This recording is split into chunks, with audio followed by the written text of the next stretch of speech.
mais uma vez ao Channel Hogwarts e olha o que eu tenho. Sim, um spinner de Harry Potter. Portanto, é uma snitch dourada e é uma coisa mais linda do mundo. Fora isso, hoje nós vamos fazer um vídeo, vamos responder a algumas perguntas, algumas coisas que nos foram perguntadas. São perguntas, coisas que foram perguntadas.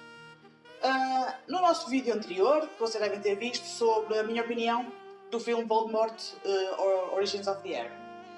Houve muitos comentários, houve muitas perguntas, houve muita coisa sobre o filme. E eu cheguei a um ponto que tive que dizer: ei, tenham calma, porque é um filme de amadores, é um filme de fãs. Então não há necessidade de a gente ser assim, ok? Mas se há dúvidas, se há alguma questão que vocês queiram fazer, vocês façam essa questão e em vídeo nós vamos responder a essas questões. Bem, aí, vamos então responder a algumas perguntas de um vídeo de Voldemort Origins of the Air que os fãs fizeram.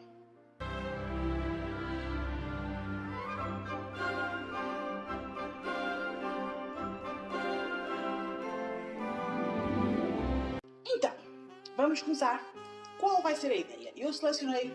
Eu fui ao canal, aos comentários, peguei nas perguntas, escrevi num papelzinho, embrulhei esse papelzinho e agora vamos selecionar 6 dessas perguntas neste vídeo e as outras serão divididas daqui para a frente. Da parte 1, parte 2, respondendo a algumas questões sobre isso. Porquê? Que é para o vídeo não ficar com 3 horas e tal. Porque vocês sabem, eu explico as coisas ao pormenor e se calhar demasiadamente detalhado. E é uma coisa grave. Mas o meu editor de vídeo não gosta muito disso. Corta. Portanto, vamos responder a 6 questões aleatórias. Eu vou pôr a senhora porque realmente. E vamos colocar as 6 questões, que são estas que estão aqui. Portanto, vocês daí conseguem ver, certo? Vamos colocar num saquinho e aleatoriamente vamos tirando uma a uma e vamos responder a essas questões. É interessante.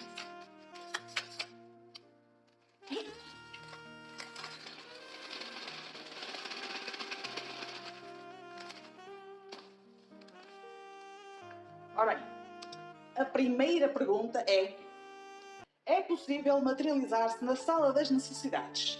Tom materializou-se e Grisha justifica o ato por estarem na sala.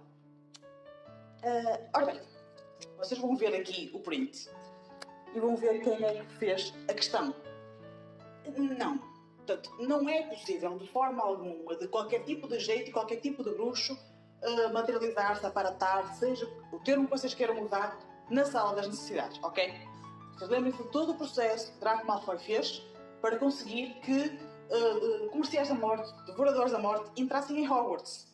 Ok? Precisou daquele armário, precisou daquelas coisas todas, porque não podem materializar-se e apartar para dentro das salas das necessidades. Ponto. Está respondido? Vamos à próxima pergunta. E arrumem os tambores.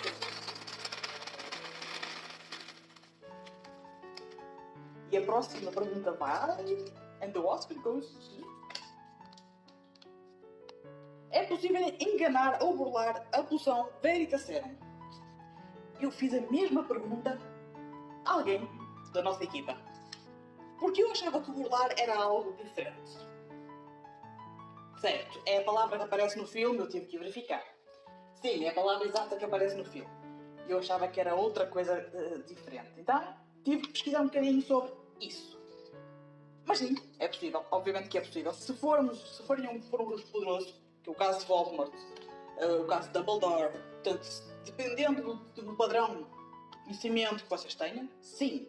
É a mesma coisa que no mundo Muggle. Vocês conseguem enganar a máquina da verdade. Certo?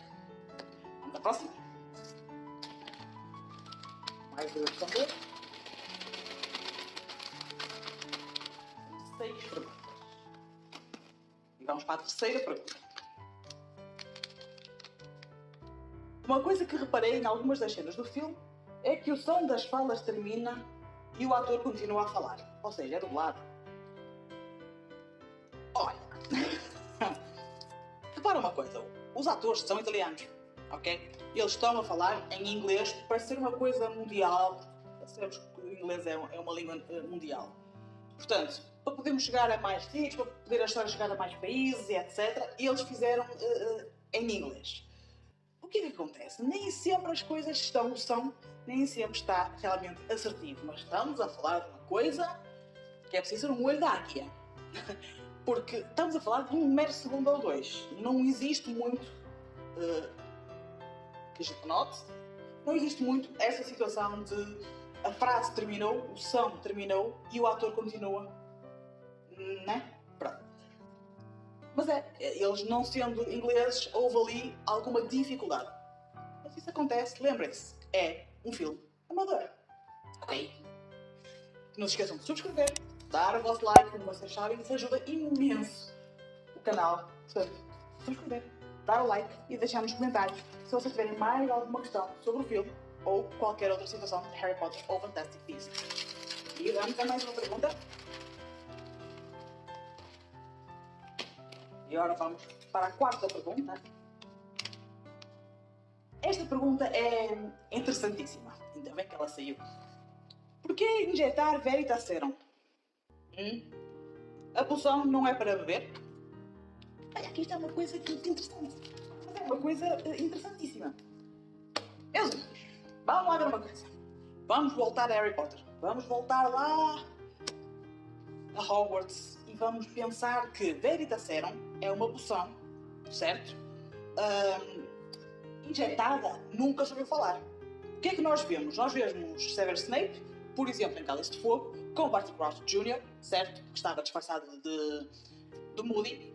Ele abre a boca, ele despeja literalmente o frasquinho de Veritaserum na boca dele e ele conta toda a verdade. Ok? Portanto, ninguém lhe injetou nada, nunca se viu falar em nada desse género. Sim, é para beber. Porquê? No filme nós vemos Veritaserum verde, não é? Aquela cena com Grisha McLagan, nós vemos lá aquele suporte com a Veritaserum. Parece até um soro da verdade, que acaba por ser. Uma poção é um soro da verdade, acaba por ser. É verde. Se repararam que aquilo é verde, verde mesmo.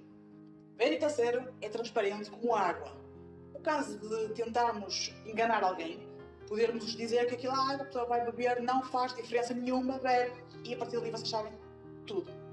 Portanto, o que vocês veem é Severus Snape com um frasquinho verde, mas lá dentro o líquido é transparente como água. Portanto, não é verde, não é aquelas pequenas coisas que nós temos conhecimento de Harry Potter. Provavelmente o que aquilo foi? Foi para dar um bocado mais de impacto. A cor verde, o fato de ser injetado e não bebível. Portanto, foi dar para um bocadinho mais de impacto à cena do filme em si. Mas isso não acontece, ok? Portanto, é só mesmo para o filme. Foi algo que escreveram, foi algo que decidiram fazer.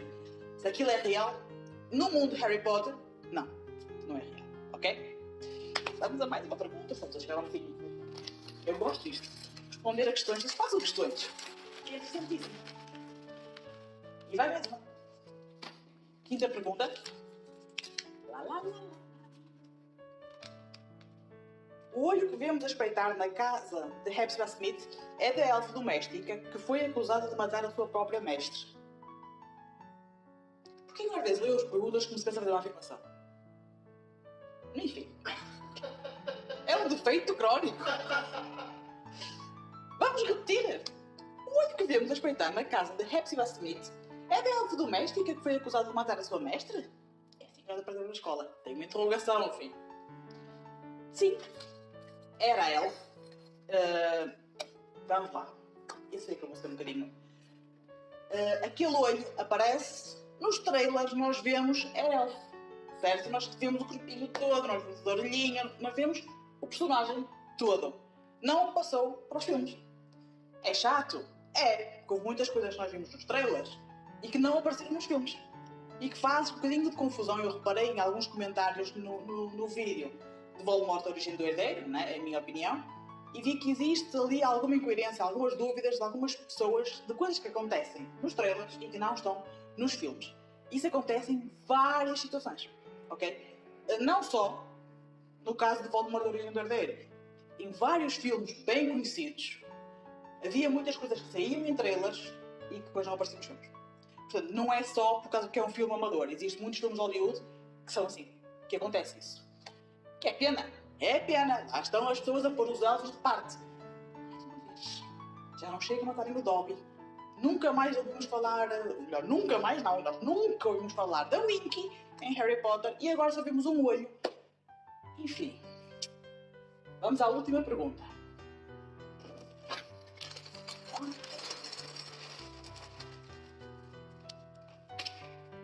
E a última pergunta é... Vocês vão vendo os prints a passar e as imagens a passar e espero que vocês consigam ter uma ideia daquilo que eu estou a falar. Onde está a frase de Grisha a dizer que ela era a herdeira de Gryffindor e queria detê-lo, ao Tom? Criaram basicamente personagens para os matar.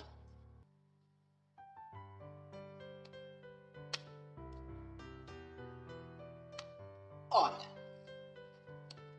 existem muitas coisas nos trailers, como eu já referi, que não passa para o filme, certo? A questão aqui é que a cena em si, a imagem da Grisha, ela aparece e eu revi várias vezes o filme, até achar a parte que vem no trailer e a parte que está no filme, fazer a comparação, ver se é exatamente a mesma imagem, a mesma cena. É. Está lá. O que é que não está lá? A frase. Portanto, nós vemos a Grisha realmente, naquela parte com a neve a tirar o capuz, certo? A frase de Tom, I will go and stop you, eu vou parar-te, isso não existe, isso não está lá. Então, por algum motivo, não achava que seria importante. Mas está aqui a pessoa que realmente... Não é? Quanto a matarem os herdeiros, não é? Criaram tudo aquilo para os matar. Quem é que disse que existiram herdeiros? Voldemort. Em um interrogatório, certo? Em um galpão, em um esconderijo soviético repleto de auroros. Que provas é que realmente existem de que existiram os tais herdeiros? O único herdeiro que existe realmente chamava-se Tom Marvolo Riddle, que é Voldemort, que é herdeiro do Slytherin. É o único. Os outros três, quem é que vos garante que eles realmente existiram? Não temos nada assim palpável para dizer que realmente existiu. Quem é que garante que não foi uma história contada por ele? A deitação não lhe fez efeito, certo? Não há documentos oficiais. A própria Grisha, enquanto Grisha, não é? Voldemort, durante o interrogatório, disse que não há documentos oficiais. Não há nada palpável. Não há provas. Porquê? Coincidência? Ou algo vai ser mais desvendado nos próximos filmes, que eu espero que existam, sinceramente. Não sabe, certo? Fica aqui aquelas pequenas dúvidas. Eu respondo já criando dúvidas nas pessoas. É fantástico. Mas, estas são as 6 perguntas. Eu quero fazer mais uma. É a última. Esta é a última. São 7 perguntas neste vídeo. Assim mesmo a última, ok? Eu limpo a pasta de tudo.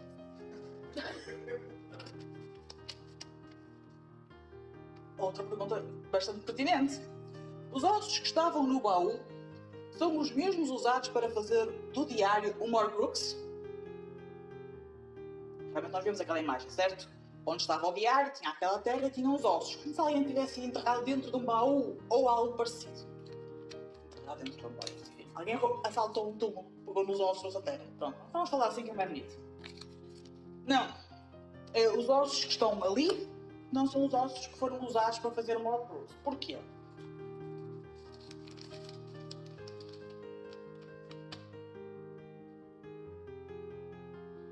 Eu até fui ler, que é para não me enganar na pergunta, porque eu ia jurar que essa pergunta tinha um Grisha ali para o meio, mas não tem.